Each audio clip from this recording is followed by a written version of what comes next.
Nós, a Europa, tem a ver com a Europa, tem a ver consigo. À sexta, uma reflexão sobre a atualidade europeia. Doutora Ana Rita Barros, formadora do Centro de Informação Europeia Jacques Delors. Boa tarde. Muito boa tarde, Ana Marta. Vamos iniciar a nossa conversa fazendo uma referência ao facto de um português, António Costa, ter assumido no início deste mês a presidência do Conselho Europeu. Exatamente. Portanto, é o primeiro socialista da família política socialista a fazê-lo e é o primeiro português. Portanto, António Costa iniciou funções no dia 1 de dezembro corrente. Criam-se algumas expectativas referente à sua liderança, porque, como nós sabemos, as relações entre o presidente anterior e a Comissão não eram, de facto, as mais cordiais. E a maioria dos dirigentes, enfim, aposta muito na liderança e nos consensos de António Costa. Vamos ver, apesar de grande maioria dos dirigentes que fazem parte do Conselho serem de uma família política diferente, do Partido Popular Europeu, mas, como nós sabemos, António Costa é um homem de sorrisos e de consensos. É um diplomata. E qual é o papel, no fundo, de um presidente do Conselho Europeu? Que é uma figura criada com o Tratado de Lisboa. Portanto, que entrou em vigor a 1 de dezembro de 2009, como nós estamos recordados. E define as funções do Presidente em preparar, presidir, dinamizar os trabalhos, mas também criar consensos dentro do próprio Conselho. Aquelas negociações que às vezes se prolongam pela noite. Além disso, o Presidente assegura a representação externa da União Europeia a nível de chefes de Estado e do Governo. Nas matérias de política externa, juntamente com a alta representante da Comissão para os assuntos externos. Relativamente às cimeiras internacionais, conjuntamente com a Presidenta da Comissão Europeia. Faz uma ponte, digamos. Sim, conjuntamente, sim. Faz entre o Conselho e estes dois órgãos, portanto, de relevante importância. Quem é que ocupou o cargo anteriormente? Charles Michel, portanto, de 2014 a 2019. Recordemos que os mandatos são de 2 anos e meio, podendo ser renováveis uma vez. O primeiro presidente do Conselho Europeu, em 2009, foi Van Rompuy, belga, e que ocupou a primeira presidência também, 2 anos e meio, mais 2 anos e meio. Seguiu-se Donald Tusk, atual primeiro-ministro polaco, entre 2014 e 2019 também, 2 anos e meio, mais 2 anos e meio. E agora temos o quarto presidente do Conselho Europeu, um português. E, portanto, é uma tradição, digamos, renovar, pelo menos, o mandato, o primeiro mandato. Sim, não sabemos. Tem acontecido. Depende da prestação relativamente aos primeiros 2 anos e meio, mas tem acontecido sempre. A primeira ação, digamos, de António Costa foi uma visita à Ucrânia e a Kiev. Juntamente com a alta representante, aí está, da política externa. Foi um marcar de posição também. Foi uma posição a nível internacional. Reafirmar todo o apoio da União Europeia ao conflito que ali se vive e à problemática que, enfim, que se arrasta já por muito tempo. Outro tema tem a ver com a França. O governo francês caiu, como no fundo já se esperava. Sim, era expectável. Uma moção de censura derrubou o governo. Derrubou o governo de Michel Barnier. Michel Barnier, nosso conhecido, por 2 vezes comissário europeu, negociador na União Europeia para a saída do Reino Unido, de quem se espera grandes consensos, grandes negociações relativamente à boa finalização desta questão do governo francês, que era o orçamento, mas não conseguiu. Não conseguiu, porque o espectro político francês, como nós sabemos, está completamente dividido, extrema-direita, extrema-esquerda, e não conseguiu. O que é que Michel Barnier pretendia? Diminuir o déficit e a dívida. A França, que não é uma economia qualquer, é a segunda maior economia europeia, tem, segundo as previsões do outono da Comissão Europeia, que já referimos há pouco tempo, uma previsão para este ano 2024 de 6,2% do PIB de déficit, além de 113, muito próximo dos 113% de dívida em relação ao PIB. O problema é que a previsão para 2025 é de aumentar ainda a dívida. É complicado porque a França, além de país, tem o efeito de gerar ondas de choque relativamente às outras economias europeias. Portanto, põe em causa não só o próprio país, a zona euro, a União Europeia, numa situação que a Europa tem de lidar com diversas dificuldades e desafios. Desde logo os conflitos, a nova liderança norte-americana e também a situação bilateral comercial com a China, que não é, enfim, a mais pacífica de todas. O Michel Barnier tentava equilibrar as contas. Porque, como nós sabemos, a França vai ter um procedimento por déficit excessivo, como nós tivemos. Não é exatamente igual à nossa, aliás, já se chama a Nova Grécia. Enfim, dizem alguns comentadores políticos muito ligados aos centros de decisão europeu que não será tão grave. Mas nós sabemos o que é que a situação da Grécia em 2009 despoltou na situação financeira da União Europeia. A fórmula de Barnier é a fórmula normal da economia. Aumentar impostos e diminuir as despesas. Sim. Não passou. E isso, portanto, contribui para a queda do governo? Completamente. Também. Agora, as soluções à vista não são muitas. A alocução de ontem à noite do presidente Macron reafirmou que não se demitiria. Iria encontrar uma solução, não é? Uma solução do novo primeiro-ministro, que tem que ser aprovado pela Assembleia Nacional Francesa. Uma situação complicada, porque Emmanuel Macron não pode dissolver a Assembleia e marcar eleições porque não tem um ano sobre as eleições anteriores. Portanto, terá que esperar para o próximo verão. Enfim, é uma situação muito complicada que vamos ter que estar atentos, não é? A União Europeia tem que estar atenta a esta situação. E nós todos também. E nós todos, enquanto cidadãos.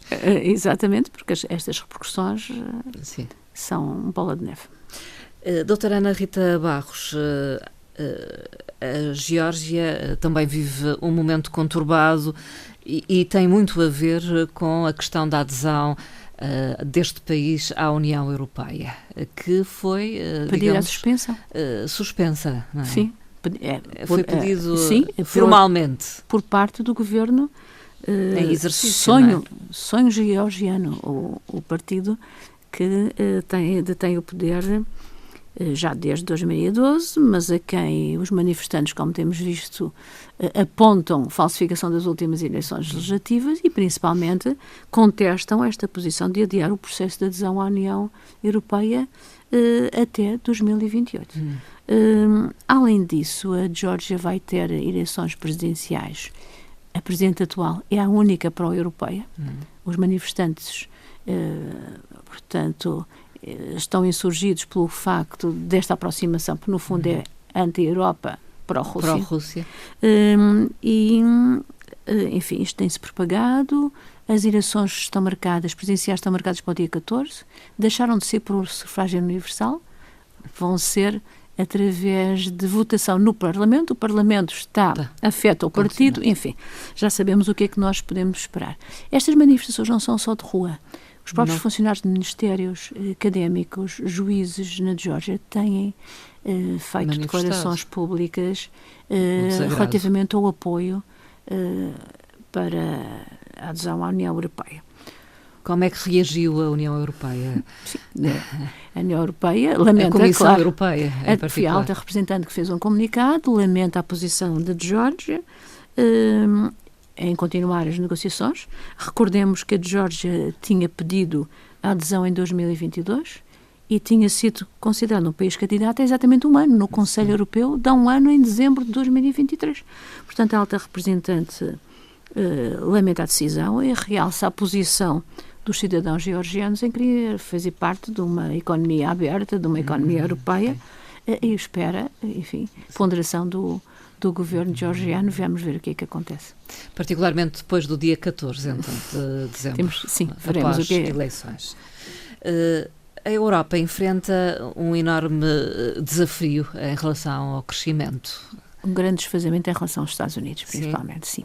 O Fundo Monetário Internacional, nos seus relatórios periódicos, e no relatório publicado esta semana, revela que o processo de convergência dos Estados-membros relativamente às economias e o aumento da produtividade passam muito pelo alargamento da União Europeia.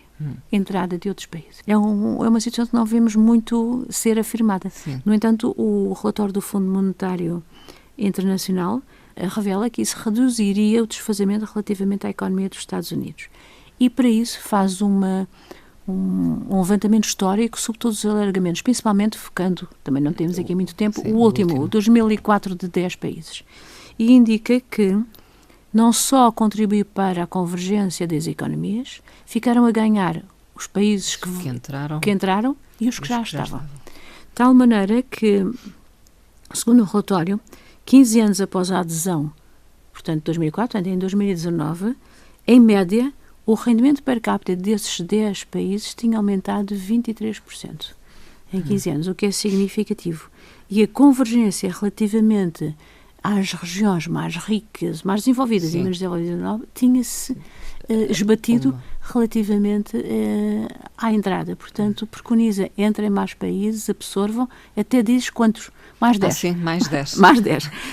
Pronto. Isto é uma análise do Fundo Monetário Internacional, mas há outras análises convergentes. Sim, que venham no mesmo sentido. É preciso fazer alguma coisa, é preciso empurrar a Europa. Temos esta semana, anteontem, a Presidente do Banco Central Europeu, que perante a Comissão dos Assuntos Económicos e Monetários no Parlamento Europeu revelou é preciso investimentos transversais na Europa, ou seja, uma ideia que já não é nova, mas que volta aqui a ser insistida. São precisos investimentos conjuntos transeuropeus e isso vai impulsionar os investimentos a nível dos Estados-membros, portanto, per si, os investimentos nacionais, e vai gerar confiança, porque os investidores têm falta de confiança relativamente ao investimento na Europa e, portanto, deslocalizam as suas empresas, sedes, as grandes empresas, para outros locais, normalmente até para os Estados Unidos. Portanto, o que a Madame Lagarde diz que é preciso enfrentar os desafios transfronteiriços e investir transversalmente na Europa, criando esse forte sinal através dos mercados de capitais que já falaram os relatórios Draghi e Letta recentemente. Também as empresas ou as federações empresariais europeias manifestam igual preocupação com o crescimento económico. Reuniram-se em Paris as 3 maiores federações empresariais europeias, a BDI alemã, a MADEF francesa e a Confindústria italiana. Portanto, e analisaram a economia europeia. Nas declarações observaram que a Europa tem taxas de crescimento baixas relativamente aos Estados Unidos, menos inovação, menos investimento em investigação e desenvolvimento, menos economia de escala e altos preços de energia. Portanto, nada que nós não saibamos, vieram reafirmar aquilo que já muitos analistas dizem e pedem rapidamente à União Europeia, através das suas instituições, políticas-chave para serem implementadas durante o ano. E dizem que daqui a um ano vão-se voltar a reunir para comparar a evolução dos dados. E um dos pontos em que insistem é para a revisão dos regulamentos europeus relativamente às empresas. Compararam nos últimos 10 anos, existe o dobro de regulamentos empresariais a nível da Europa do que os lançados pelos Estados Unidos. Diz que isso retrai as empresas, cria receios e, portanto, agilizar processos, é isso. Facilitar. E não criar muitos constrangimentos relativamente ao desenvolvimento empresarial. Também insistem naquele ponto que é o ponto fundamental do Draghi, investir 800 mil milhões de euros num ano e prometem vir a apurar exatamente esse investimento europeu, que dizem eles que é essencial para a reafirmação da economia europeia. E podemos ainda fazer uma referência a um dado curioso do Eurostat que tem a ver com a importação de especiarias pelos países, pelos Estados da União Europeia. Estados-membros, exatamente. 400 toneladas aproximadamente no ano de 2023, foram os dados que foram revelados. A especiaria mais importada foi o gengibre, seguida da páprica e da pimenta.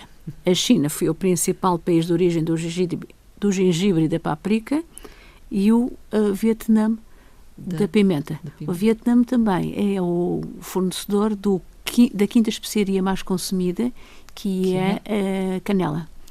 Portanto, grande produtor de canela. Em quarto lugar ficou a cúrcuma da Índia. Portanto, em grandes comparação, consumidores, não é? grandes consumidores. Em comparação a 2013, 10 anos atrás, o nosso consumo europeu de importação de especiarias de países terceiros situou-se num aumento de 44%. É elevado, muito significativo. Então, nesta altura de Natal, muita especiaria. Mais ainda. E para finalizar, duas frases que têm a ver com a transição, digamos, de poderes no Conselho Europeu. É a passagem de testemunho de Charles Michel a António Costa e a situação, procurar nos dois discursos uma situação de convergência entre os dois presidentes. Comecemos por António Costa, o atual presidente. Só juntos poderemos defender a segurança, a estabilidade e a paz no nosso continente. A unidade é a seiva vital da União Europeia. António Costa. Charles Michel afirma: o Conselho Europeu deve ser o guardião da unidade europeia. A unidade exige muito esforço, muita paciência e muita criatividade. Charles Michel. Quase um desafio também, António Costa. Doutora Ana Rita Barros, muito obrigada pela presença nesta emissão. Obrigado eu, Dona Marta. Até à próxima. Uma boa tarde. Obrigada.